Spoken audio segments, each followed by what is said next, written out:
नमस्कार, स्वागत है आप सभी का आपके लिए यूपी उत्तराखंड की आज दिन भर की खबरों का दस्तावेज लेकर हाजिर हूं मैं अनु सिंह।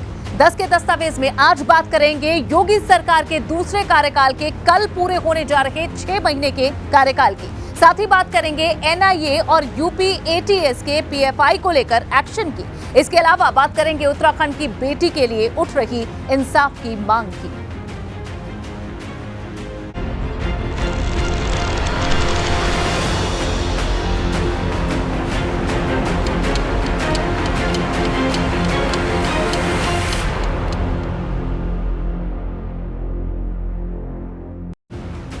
योगी सरकार के दूसरे कार्यकाल के कल 6 महीने पूरे हो जाएंगे। इस मौके पर सरकार की तरफ से बयान जारी कर कहा गया है कि अपने दूसरे कार्यकाल के लिए सीएम योगी आदित्यनाथ ने जनता से जो वादा किया था वो 6 महीने में पूरा करके दिखाया है। बयान में यह भी कहा गया कि 6 महीने में योगी सरकार का लोक कल्याण संकल्प पत्र को पूरा करने पर फोकस रहा है। इस दौरान युवाओं को रोजगार दिलाने और भविष्य की रोजगार परक तकनीकों के लिए प्रशिक्षण देने का काम किया गया है। 6 महीने में एक्सप्रेसवे, एयरपोर्ट और हेल्थ इंफ्रास्ट्रक्चर में प्रदेश के विकास को नई ऊंचाइयां दी है। अपराध नियंत्रण पर सरकार की तरफ से कड़े फैसले लिए गए और इस दौरान मुख्तार अंसारी सहित 36 माफिया को आजीवन कारावास और 2 को फांसी की सजा हुई। राज्य में 10 लाख करोड़ रुपए के निवेश के संकल्प को जमीन पर उतारने का खाका भी तैयार किया गया। इन 6 महीने में सीएम योगी आदित्यनाथ ने न सिर्फ योजनाओं का शिलान्यास, लोकार्पण किया, बल्कि समय समय पर योजनाओं के विकास की समीक्षा भी की, जिससे कई योजनाएं सरकारी फाइलों में दबी नहीं हैं, बल्कि वो पूरी तरह धरातल पर दिखी। पूरी पारदर्शिता के साथ लोगों को उनका लाभ मिल सका है। तो कल 6 महीने पूरे हो जाएंगे योगी सरकार 2.0 के। तो योगी सरकार 2.0 के 6 महीने के कार्यकाल पर सियासी प्रतिक्रियाएं भी सामने आई हैं। विपक्ष ने 6 महीने के कार्यकाल को लेकर निशाना साधा, तो वहीं सत्ता पक्ष ने इस कार्यकाल में योगी सरकार की उपलब्धियां गिनाई।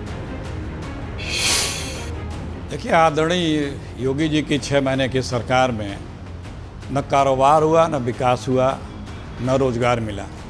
सिर्फ भ्रष्टाचार हुआ, अत्याचार हुआ और दुराचार हुआ। इनके मंत्री, कई मंत्रियों ने खुद अपनी सरकार पे चिट्ठियां लिख लिख के आरोप लगाए कि कैसे उनके विभागों में भ्रष्टाचार है। उनसे बिना पूछे कैसे कैसे टेंडर और ट्रांसफ़र पोस्टिंग हो रही है। इससे बड़ा प्रूफ क्या चाहिए? हम आंकड़ों पर विश्वास नहीं करते। हम विश्वास इस पर करते हैं कि बेटियों के साथ बलात्कार की घटना बंद हो, उत्तर प्रदेश में अपहरण बंद हो, लूट बंद हो, छिनौती बंद हो, एक कानून व्यवस्था की हनक दिखाई दे और खासकर उत्तर प्रदेश में रहने वाला आम नागरिक, व्यापारी, महिलाएं, बच्चियां अपने को सुरक्षित महसूस करें। वो आज जो समाचार पत्रों को में देखने को मिल रही हैं और रोज़ घटनाएं सुनने को मिल रही हैं, वो दुखी करने वाली हैं, मन को विचलित करने वाली। बीते 6 महीनों में योगी 2.0 ने पहले दिन से ही आप देखिए एक्शन मोड में आते हुए काम को प्राथमिकता दी, जनता की सेवा को प्राथमिकता दी, प्रदेश के विकास को सर्वोपरि रखा। और जिस तरीके से आज 6 महीने बीतने के बाद हम पूरी ईमानदारी से कह सकते हैं कि एक एक दिन योगी सरकार का बीते 6 महीनों में प्रदेश के तरक्की के लिए काम हो, इन चीज़ों को सुनिश्चित करने का काम योगी आदित्यनाथ जी ने किया। उधर हरदोई में दिव्यांगों के लिए उपकरण वितरण कार्यक्रम में शामिल हुए आबकारी राज्य मंत्री नितिन अग्रवाल ने अखिलेश यादव पर जमकर निशाना साधा। आबकारी राज्य मंत्री नितिन अग्रवाल ने सपा पर लोकतांत्रिक परंपराओं का अपमान करने का आरोप लगाया है।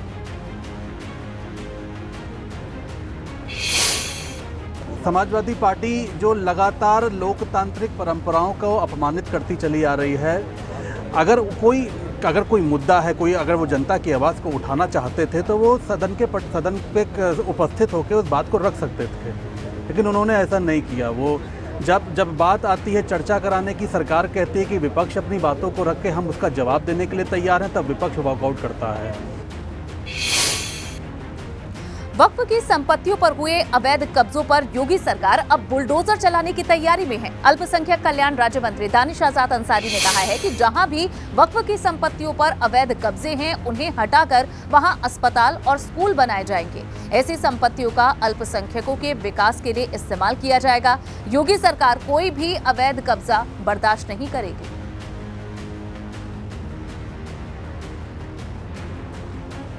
देखिए, वक्फ संपत्ति मुस्लिम समाज के डेवलपमेंट के लिए इस्तेमाल होनी चाहिए और पूरे प्रदेश भर से हम ऐसी जगह, ऐसी चीज़ें चिन्हित कर रहे हैं जहां किसी ने भी वक्फ की संपत्ति पर अवैध कब्जा करके मुस्लिम समाज के अधिकारों का हनन करने का कार्य किया हो।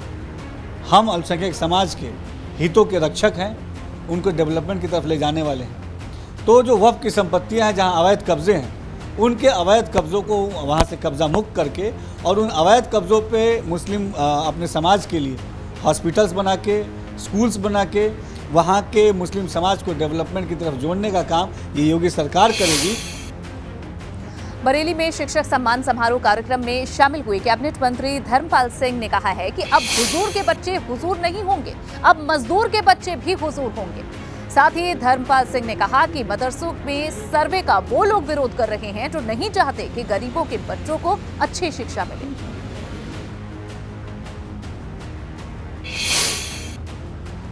अब हजूर के बेटे ही हजूर नहीं होंगे, अब मजूर के बेटे भी हजूर होंगे। ये हमारे अध्यापक, मुझे प्रसन्नता है, सब समय से आते हैं, समय से अच्छा पढ़ाते हैं। जैसे प्राइमरी एजुकेशन में बेसिक शिक्षा के नियम लागू हों, ऐसे मदरसा शिक्षा में भी प्राथमिक माध्यमिक उच्च शिक्षा की तरह मदरसा शिक्षा में भी हम लागू करने का काम करेंगे। गरीब मुसलमानों के बच्चों को भी हजूर और मजूर में अंतर लगा के उनको भी हजूर बनाने का काम करेंगे। वहीं मैनपुरी पहुंचे यूपी के कैबिनेट मंत्री जयवीर सिंह ने संघ प्रमुख मोहन भागवत के मस्जिद में जाने पर प्रतिक्रिया दी है। मंत्री जयवीर सिंह ने कहा है कि सामाजिक धार्मिक सद्भाव और बिना भेदभाव के रहने के लिए हमारा संविधान कहता है। संघ प्रमुख मोहन भागवत का ये कदम अच्छा है और इससे दूरियां घटेंगी और समाज में अच्छा संदेश जाएगा। क्यों नहीं आना चाहिए? सामाजिक समरसता, सामाजिक सद्भाव, धार्मिक बिना भेदभाव के सारे लोगों पे संविधान हमारा देता है कि यहाँ किसी भी प्रकार का बिना भेदभाव के सभी को न्याय विकास की किरण होनी चाहिए। उसी आधार पर भारत की सरकार, प्रदेश की सरकार चल रही है।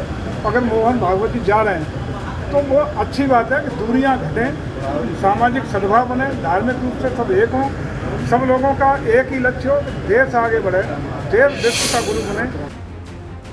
और अब खबर पॉपुलर फ्रंट ऑफ इंडिया यानी पीएफआई से जुड़ी, जिसके 6 सक्रिय सदस्यों को यूपी एटीएस ने अरेस्ट किया।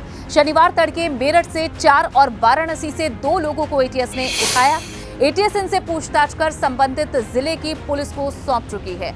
वाराणसी में पुलिस ने 22 सितंबर को गिरफ्तार किए गए 2 पीएफआई कार्यकर्ता रिजवान और मोहम्मद शाहिद को कोर्ट में पेश किया। पिछले 2 दिन से चल रही कार्रवाई में इन दोनों के खिलाफ कई पुख्ता सबूत मिले।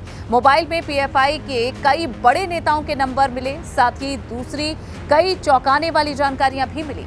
खबरों के मुताबिक ये दोनों ज्ञानवापी मस्जिद के लिए चंदा भी इकट्ठा कर रहे थे। पॉपुलर फ्रंट ऑफ इंडिया की आतंकी फंडिंग को लेकर देश भर में एनआईए और एटीएस की टीमें छापा मार रही हैं। आज मेरठ से शामली के सोटा रसूलपुर से मोहम्मद शादाब, साथ ही कैराना मामोर से मोहम्मद साजिद, गाजियाबाद मुरादनगर के नेकपुर निवासी मुफ्ती शहजाद और मुजफ्फरनगर परसौली के जोगिया खेड़ा निवासी मोहम्मद इस्लाम कासमी को गिरफ्तार किया गया है। एटीएस ने इन्हें गिरफ्तार किया। एटीएस की तरफ से जारी बयान के मुताबिक यूपी में माहौल खराब करने की कोशिश करने वालों के खिलाफ कार्रवाई लगातार की जा रही है। तो एक्यूज जो है पीएफआई के पुलिस ने भारी फोर्स के साथ पकड़ के लाया। जब उस वक्त उनको पेश किया जा रहा था, ऑनरेबल कोर्ट ने उनका नाम पूछा तो उसने एक ने अपना नाम जो है रिजवान अहमद जैतपुरा निवासी बताया और दूसरे ने अपना नाम मोहम्मद शाहिद बताया। और ये जो उस वक्त जो पेश कर रहे थे सीओ साहब थे या पुलिस के कोई अथॉरिटी थे, उन्होंने कोर्ट को ये बताया कि ये जो दोनों एक्यूज्ड हैं ये इस्लामिक स्टेट स्थापित करने के लिए षड्यंत्र रच रहे थे। ज्ञानवापी मस्जिद में जो एक वर्ग का पक्ष है उसके लिए वो चंदा इकट्ठा कर रहे थे और ज्ञानवापी मस्जिद को मतलब वो कैसे बचाया जाए और कैसे उस पर जनभावनाओं को भड़का करके दंगे कराया जाए, इसके लिए ये दोनों पूरा जो है षड्यंत्र रच रहे थे। उसके लिए फंड ये पुलिस की दलील थी। हाथरस के कस्बा सिकंदराराव और बाहर सैनी के इलाके में सीबीआई की टीम ने छापा मारा। सुबह सुबह सीबीआई की टीम 2 गाड़ियों में भरकर डॉक्टर पंकज गुप्ता के घर पहुंची और काफी देर तक जांच पड़ताल में जुटी रही। सीबीआई की कार्रवाई को लेकर मौके पर अफरा तफरी का माहौल बना रहा।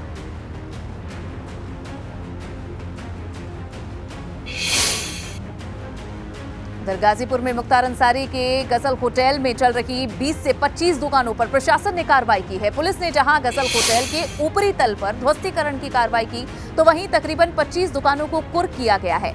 इसे लेकर 5 दुकानदार हाईकोर्ट की शरण में चले गए, जिस पर उन्हें कोर्ट ने 31 अगस्त तक दुकानें खोलने की परमिशन दी थी, लेकिन उनकी मियाद पूरी होने के बाद एक बार फिर से एसडीएम के नेतृत्व में पहुंची पुलिस ने दुकानों को खाली कराकर सीज करने की कार्रवाई की। ये गज़ल होटल के नीचे जो दुकानें थी, जिनके साथ जो है रेंट एग्रीमेंट एक हुआ था 31/8 तक के लिए, तो उस रेंट एग्रीमेंट के तहत जो है हाई कोर्ट से इन्होंने एक आदेश लिया था कि जब तक हमारा रेंट एग्रीमेंट है तब तक के लिए हमारी दुकानें खोल दी जाएं। तो हाई कोर्ट के आदेश के क्रम में इन दुकानों को पुनः खोला गया था और 31/8 बीत जाने पे इनका एग्रीमेंट क्योंकि ख़त्म हो चुका है, इसलिए अब दुकानों को बंद करवाया जा रहा है। मेरठ में 50,000 रुपए के धमकीबाज मारूफ को 14 दिन की न्यायिक हिरासत में भेजा गया है। पुलिस ने कड़ी सुरक्षा के बीच मारूफ को कोर्ट में पेश किया। इस दौरान कोर्ट की सुरक्षा व्यवस्था कड़ी नजर आई। आपको बता दें कि मारूफ पर भाजपा नेता सुनील भराला को धमकी देने का आरोप लगा है।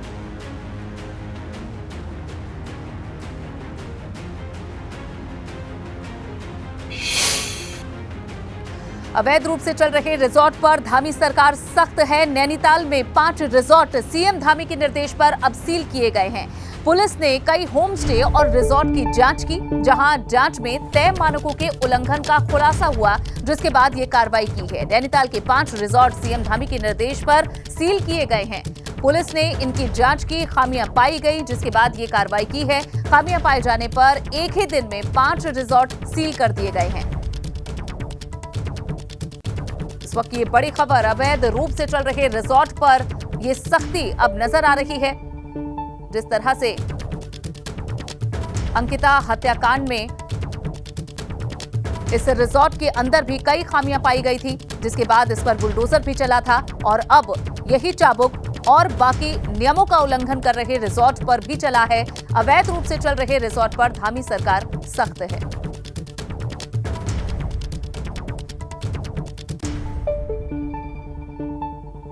और बड़ी खबर देहरादून से दे दें, सीएम धामी ने की है पीड़ित परिजनों से फोन पर बात। सीएम ने उत्तराखंड की बेटी के परिजनों से शोक संवेदना जताई है। पीड़ित परिवार को राज्य सरकार की ओर से हर संभव मदद का आश्वासन दिया है। बड़ी खबर, दोषियों पर कड़ी और निष्पक्ष कार्रवाई का आश्वासन दिया है। साथ ही कार्रवाई ऐसी होगी जो अपराधियों के लिए नजीर बनेगी। ये भी सीएम धामी ने आश्वासन दिया है कि कार्रवाई सख्त होगी और कार्रवाई ऐसी होगी कि एक नजीर बनेगी, एक उदाहरण बनेगी।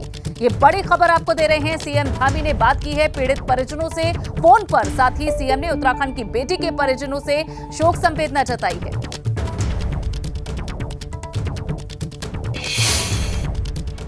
और इसी से जुड़ी एक और बड़ी जानकारी आपको दे दें, श्रीनगर पहुंचा है उत्तराखंड की बेटी का शव। कल भक्तियाना घाट पर होगा उत्तराखंड की बेटी का अंतिम संस्कार। बेस अस्पताल के मॉर्चरी में फिलहाल शव को रखा गया है। सुरक्षा के मद्देनजर भारी पुलिस फोर्स भी वहां तैनात कर दी गई है।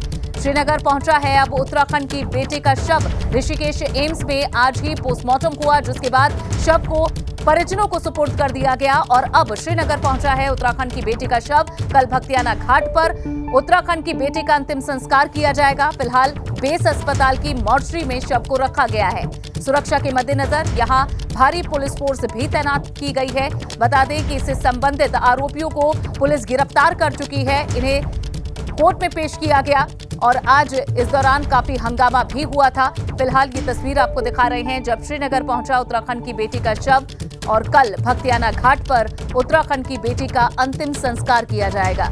परिवार के लोगों का रो रो कर बुरा हाल है। सीएम धामी ने भी उनसे बात कर संवेदना जाहिर की है। बेस अस्पताल में फिलहाल मॉर्चरी में शव को रखा गया है। जो दोषी 3 बंदे हैं सर, मैं उनको जल्दी से जल्दी फांसी की सजा मिलनी चाहिए। आपकी बात भी है आज तक उन्होंने कहा कि जल्दी जल्दी को सजा दिया। देखिए, निश्चित परिजन करेंगे, गांव से लोगों को आना है, उनके परिजनों को, घर के लोगों को, तो जैसे ही वो लोग आते हैं उसके हिसाब से फिर वो जैसा वो आप लोग बताएंगे परिजन उस हिसाब से होगा। इसमें हम तय नहीं कर रहे। जैसे ये सब हुआ है मैं लगातार नॉन स्टॉप चल रहा हूँ। पोस्टमार्टम हो गया था, पैनल से हुआ है और जो एक्सट्रीम लेवल का प्रोटेक्शन और चीज़ें होनी चाहिए वो वहाँ पर हुई है। अब रिपोर्ट जैसे आती है उसके बाद चीज़ें आगे बताएंगे। उधर उत्तराखंड की बेटी को इंसाफ दिलाने की मांग को लेकर शहर शहर में प्रदर्शन हो रहे हैं। आपको आक्रोश की 5 तस्वीरें अब दिखाएंगे।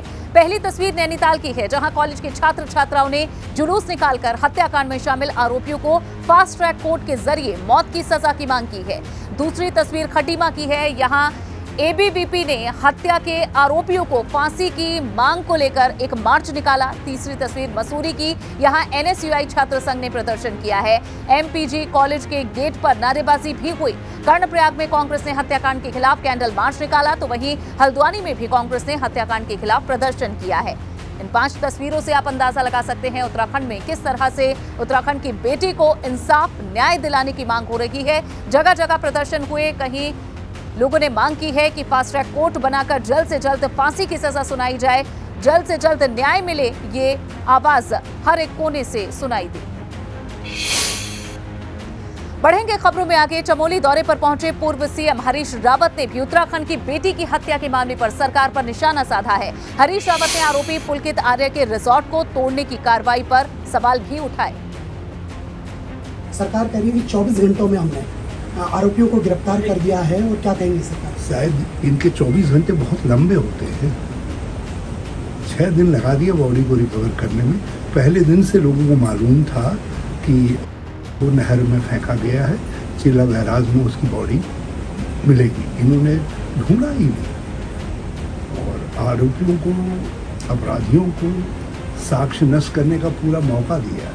और अब बुलडोजर चल गया तो आखिर फांसी के फंदे तक तो अपराधियों को साक्ष्य पहुंचाएंगे, और साक्ष्य नहीं जुटेंगे तो कैसे हो पाएगा। और मुझे तो एक बड़ी चिंताजनक खबर पता चली है कि जुडिशियल कस्टडी में दे दिया गया है, जबकि साक्ष्य इकट्ठा करना पुलिस का कर्तव्य है। पुलिस कस्टडी में रहना चाहिए था, और पुलिस उनसे साक्ष्य बुलवाती, उसके बाद यदि जरूरत थी तो उसको जुडिशियल कस्टडी में भेजना चाहिए था।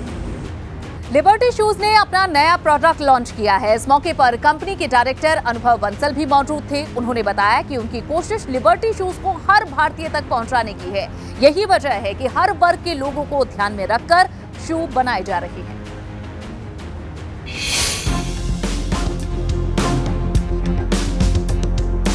सितारे ऐसे ही नहीं बनते, मेहनत करनी पड़ती है। AM to PM, इस टैगलाइन के साथ ही लिबर्टी शूज ने मार्केट में एक कदम और आगे बढ़ा दिया है।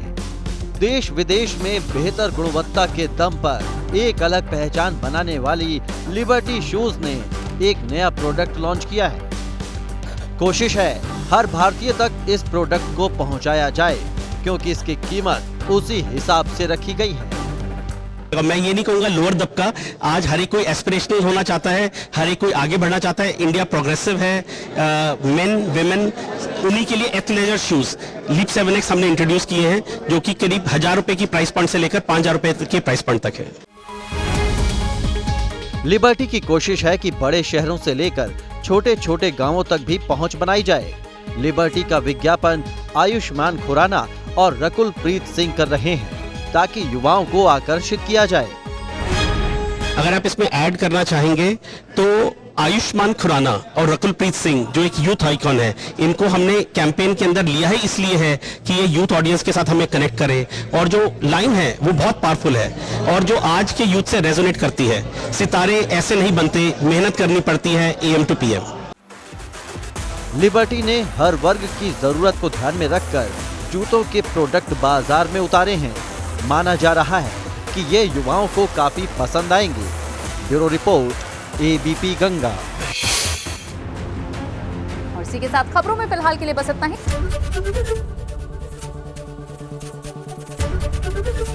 ABP गंगा, खबर आपकी, जुबान आपकी।